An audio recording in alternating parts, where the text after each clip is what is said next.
정몽규 회장의 사연임이 압도적으로 확정되었습니다. 축구인이었던 두 후보, 그러니까 허정무, 신문선 후보는 각각 15표, 11표라는 기록을 남기면서 결국 회장직 도전에 실패를 했는데요. 근데 왜 그럴까요? 왜 대기업 회장이어야 하고 대기업 회장은 대체 언제부터 축구협회 회장을 맡기 시작했을까요? 한번 알아보겠습니다.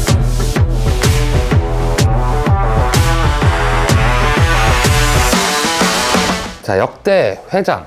대한축구협회가 1928년 출범한 이래 1979년도까지의 회장직은 주로 정치인이 맡았습니다. 독립운동가 여운형 선생이 2대 회장을 맡으시기도 했고, 전 대통령이었던 윤보선 대통령이 회장을 맡으신 적도 있고, 전 국무총리 장택상 총리도 회장직을 역임하신 적이 있습니다. 공교롭게도 이 시기에는 지금처럼 국군체육부대로 통합되어 있는 상무부대 형식이 아닌 각 군마다, 그러니까 뭐 공군, 육군, 해군, 해병대 이런 식으로 각 군마다 축구팀이 있었던 시기였죠. 차범근 감독이 군대를 공군 축구단으로 다녀온 것도 유명한 이야기입니다. 그리고 선수들이 소속팀보다 대표팀 전지훈련을 더 많이 갈 정도로 국제대회에서의 성적이 중요한 시기이기도 했고요. 모두 알다시피 1966년 월드컵에서 북한이 8강에 올라가면서 국제적인 주목을 받았고, 정부 차원에서 북한보다 우리가 축구를 더 잘해야 되는 시대에 처해 있던 게 바로 이 시대였습니다. 그래서 소속팀보다 국가대표팀이 더 중요하던 시기였고, 그만큼 지원과 각 군의 충성 경쟁도 심하던 시기였죠. 당시 뭘 해도 북한보다 잘해야 되고, 못할 바엔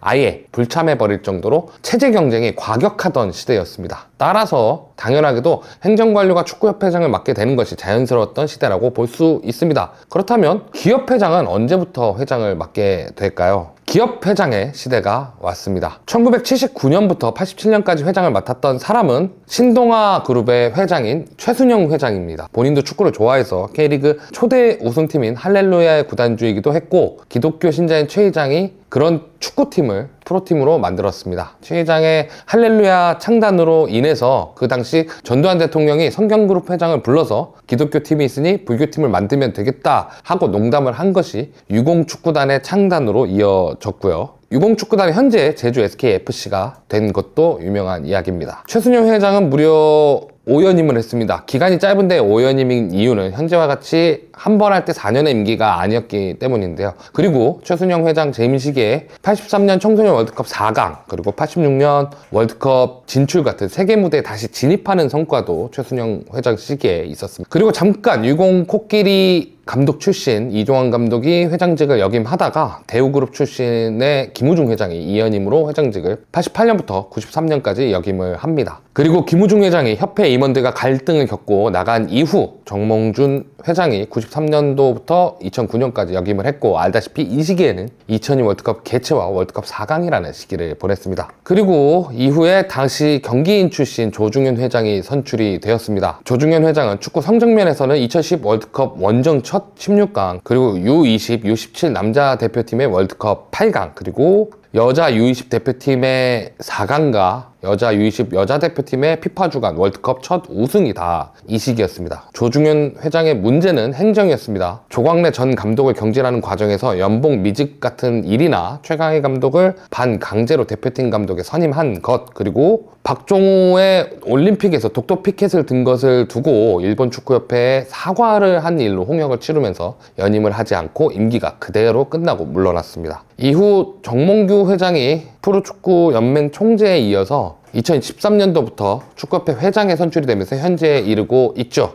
우선 신동아그룹의 최순영 회장과 대우그룹 김우중 회장은 일단 본인들이 축구를 너무 좋아해서 축구팀을, 그러니까 프로축구팀을 이미 창단했던 사람들일 정도였습니다. 이 두 사람은 현재 어떻게 됐을까요? 만약 이 두 그룹의 이름이 익숙하다면 축하합니다. 당신은 IMF를 알고 있는 나이대입니다. 신동아그룹은 할렐루야 축구단을 3년밖에 프로로 유지하지 않았고, 이후에 실업 무대로 돌린 아마추어 축구단은 남았지만 IMF를 거치면서 신동아그룹이 부실그룹으로 선정되면서 모기업과 함께 99년 해체되면서 사라졌습니다. 우리가 아는 고양 하이나 고양 할렐루야는 이영무 감독이 나중에 따로 창단한 이름만 이은 축구단입니다. 김우중 회장도 축구를 좋아했고 부산 대우 로얄즈를 갖고 있는 구단주이기도 했습니다. 하지만 대우도 결국 IMF를 거치면서 부도가 났고, 그나마 프로축구팀은 현대산업개발이 인수를 하면서 지금의 부산 아이파크가 되었습니다. 정몽준 회장은 현대가이기도 했고 본인이 현대중공업의 수장이기도 했지만 무엇보다 정치인에 가까운 성향을 띠고 있었습니다. 2002 월드컵의 유치와 성공적인 성과로 이후에 대선 후보로 등극할 정도로 정치적인 인지도가 올라갔고 정치적인 소환도 있어서 피파 부회장을 맡기도 했습니다. 그러니까 정몽준 회장 재임 시기를 기점으로 축구적인 성과가 세계 무대로의 진입에서 세계 무대에서의 성적으로 포커스가 바뀌기 시작한 시점이죠. 축구적으로도 프로팀인 울산 HDFC와 실업팀인 울산 현대 미포조선 두 구단을 소유하고 운영을 했습니다. 이후 자신의 정치적인 입지가 좀 약해졌을 때 피파 회장에 도전한다던가 하는 이야기를 하기도 했지만 현실화되지는 않았었죠. 그래도 정몽준 회장은 K리그 스폰서로 5년 동안 매년 35억씩 투자하면서 축구계에 후원을 했고 2002 월드컵에 일본 단독 유치를 결국 공동 유치까지 끌고 왔던 부분이나 자신의 기업이나 개인의 사직까지 털어가면서 이룩한 성과 같은 것이 기업회장 출신 축구협회 회장으로서 기업회장 중 팬들에게 가장 유일하게 인정받는 축구협회 회장이 되었습니다. 왜 기업회장이었을까요? 정부 관료 시대를 지나서 기업회장이 된 시대로 넘어오면서 국가적인 분위기나 축구를 대하는 분위기가 시대에 따라 달라졌다는 것을 알 수가 있습니다. 군부정권 시대의 축구는 국민들에게나 국가적으로나 선전수단으로 활용될 수 있었고 자존심 대결을 스포츠로나마 간접적으로 펼치는 일종의 대리전쟁에 가까운 성격이었습니다. 군부정권 시대가 끝나면서 전쟁을 축구로 대리할 필요성이 없어졌고 이제는 국가의 이미지적인 요소로 축구가 활용되기 시작하면서 정부 관련보다는 축구에 관심이 있는 기업 회장들의 자리가 되기 시작했다라고 개인적으로 생각을 합니다. 흔히 국위선양을 하는 것에 본인이 기여를 해서 좋고 기업적인 선전 효과나 혹은 정치계에서의 자신의 입지를 다질 수 있는 사례가 기업 회장 사례에서 볼 수 있는 것이죠. 물론 정몽준 회장처럼 실질적으로 오랜 기간 재임하면서 축구계에 투자를 한 적이 있고 2002 월드컵도 공공연하게 국제적인 로비를 통해서 공동 유치까지 이끌어냈던 만큼 기업 회장 우선론이 축구인들 사이에서 거론될 수 있다는 것은 이해가 됩니다. 거기에 가장 최근에 경기인 출신 회장인 조중현 회장이 재임 시절 축구 외교적으로나 내부적으로 문제가 있었고 덕분에 경기인 출신 회장에 대한 인식이 좋지 않아진 것도 한몫을 하고 있고요. 다만 현재 축구협회는 종전의 축구협회와 달리 거대 조직이 되어 있습니다. 연에 1,000억에서 2,000억 정도의 규모의 예산이 편성되는 수익적으로도 아주 최고라고 할 수는 없지만 절대 부족하다거나 작다고 볼 수 없는 단체가 되어 있고 그만큼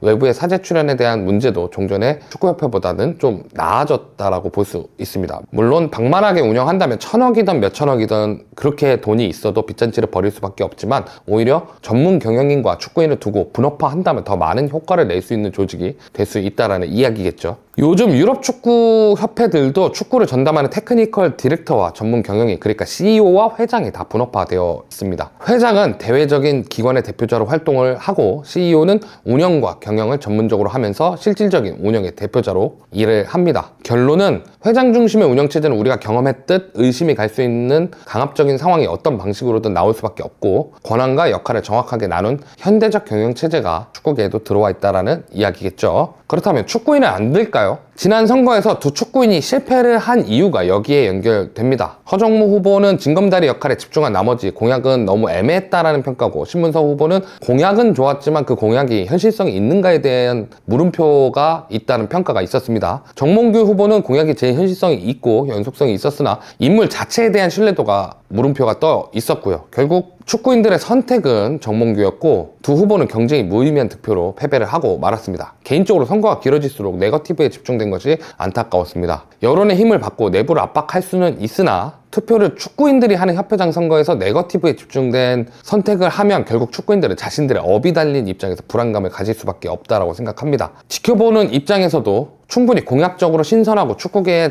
대한 전반적으로 모든 것을 살필 수 있는 분들인데 네거티브에 집중하는 것은 오히려 정몽규 회장의 입지에 힘을 실어주는 것이 아닐까 생각이 들었습니다. 결국 세대교체는 필연적입니다. 젊은 축구인들 가운데 국제적 감각과 외교적인 마인드를 가진 축구인이 나타나서 신선함을 더해야 합니다. 어쨌든 정몽규 체제는 들어섰습니다. 당장에 해결해야 할 것들이 너무나도 많습니다. 2030의 아시안컵 개최 도전 같은 이야기를 하고는 있지만 현실적으로 당장 문체부와의 문제를 풀어야 하고 징계에 대한 리스크도 풀지 못하고 있습니다. 임기는 시작했지만 개인적으로 앞으로 협회와 회장을 둘러싼 문제를 얼마나 슬기롭게 풀어내고 신뢰를 말로만 회복하는 것이 아닌 진정성이 있는 자세로 회복해야 그 다음에 축구가 있다라고 생각을 합니다. 지금까지 스네벤 스포츠 장동이었습니다. 선수를 한다고 선수 출신 어떤 사람을 거론할 수 있냐? 그러니까 행정을 했던 사람들인데 이제 어느 정도 그 다음 2029년 정도 때까지 연령대가 어느 정도 있는 사람인 게 어찌됐건 현실적으로 맞다라고 볼 수 있잖아요. 지금 미야모토 츠네야스 일본 축구협회 회장이 40대일 거야. 개인적으로는 행정가의 길을 걷고 있는 이제 이영표 해설위원이나, 왜냐면 강원FC 사장을 맡기도 했고, 그리고 김병지 사장, 강원FC 사장도 나는 어찌됐건 도전을 해볼 수 있는 부분이라고 생각을 하고, 왜냐면 신문선 교수나 허정무 감독님이나 두 분이 거의 뭐 한 분은 60대 후반, 한 분은 70대인 연령대를 봐서 어찌됐건 뭔가 일을 주도적으로 뭐 4년의 임기 이후에 또 임기를 받을 수 있을 때 그것을 이어나갈 수 있는 연속성이 좀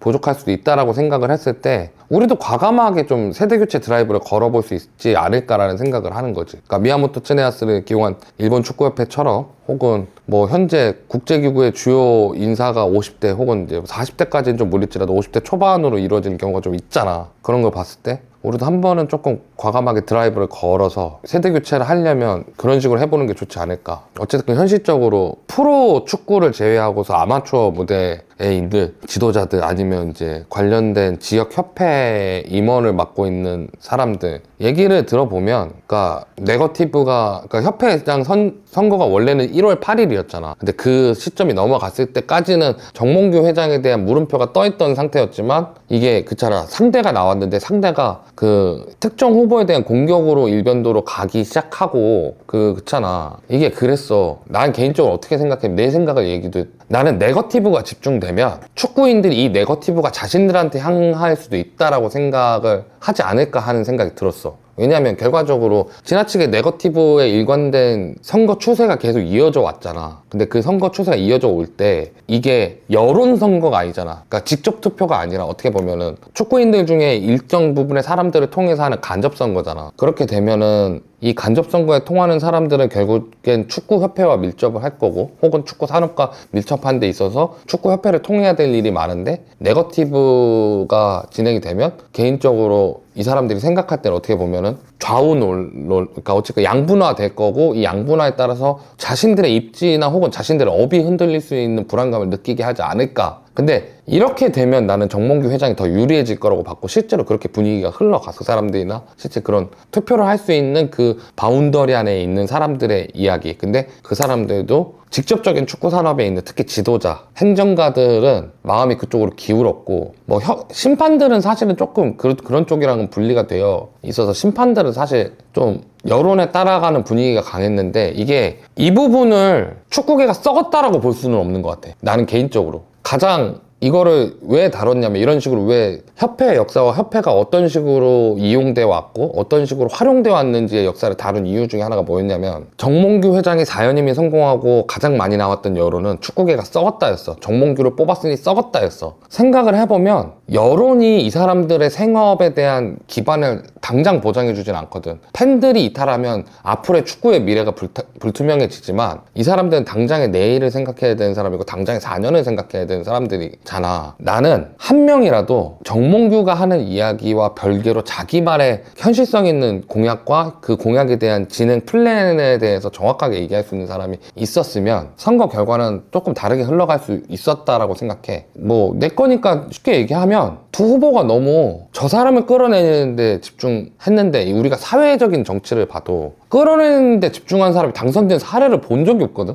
그러니까 완전 여론이 기운 상황이 아니면. 그래서 나는 축구계가 썩었다라고 얘기하기보다 그만큼 인물이 없다. 세대 교체를 해야 되는데 축구계에 새 얼굴이 없고 새 인물이 없다. 그리고 우리 축구계 지금 임원진들 이루고 있는 이 분들이 보통 선수 경력으로는 90년 월드컵, 94년 월드컵 출전했던 분들이 아직도 자리를 지키고 계시다? 나는 어찌됐건 인적 쇄신은 이제는 세대를 교체해야 되는 인적 쇄신 쇄신, 그냥 새 얼굴 단순하게 유명한 사람 갖다 앉혀놓고 정몽규 회장이 인적 쇄신을 하겠다고 했는데 이미 2017년도에 슈틸리케 감독을 자를 때 인적 쇄신을 하겠다고 하면서 기용한 게 홍명보 지금 감독을 전무이사로 배치를 했고 박지성을 뉴스 전략기획본부장으로 선임을 해서 했었어. 물론 효과는 있었겠지. 홍전무가 데려온 김판곤 사무총장이 벤투 감독을 데려왔고 그 벤투 감독으로 우리 16강을 이뤄내는 이제 성과적인 걸 냈고 박지성이 마이클 밀러를 데려와서 당장 뉴스 시스템 자체는 뭐 이후엔 좀 안 좋았지만 그때 뭐 바꾸려 노력을 했고 문제는